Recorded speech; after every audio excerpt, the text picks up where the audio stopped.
আসসালামু আলাইকুম রহমতুল্লাহ। আজকে আমার টপিক হইল এইটা একটা ভেন্না গাছ। আমাদের অঞ্চলে একটা ভেন্না গাছ নামে পরিচিত। কোন কোন জেলায় এই গাছটা কী কী নামে পরিচিত সবাই ভিডিওর মাধ্যমে জানাবেন এবং লাইক কমেন্টস শেয়ারের মাধ্যমে জানাবেন। এই ফলে নাকি তেল তৈরি হয় এই ভেন্না গাছের, আমরা দেখতে পারতেছি। এই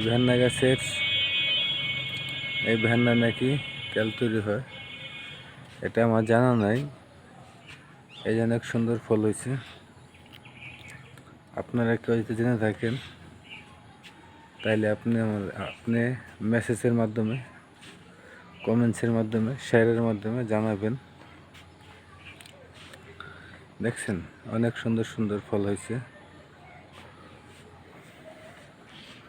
কোন কোন জেলায় এই গাছটাকে কি বলে, কি নামে পরিচিত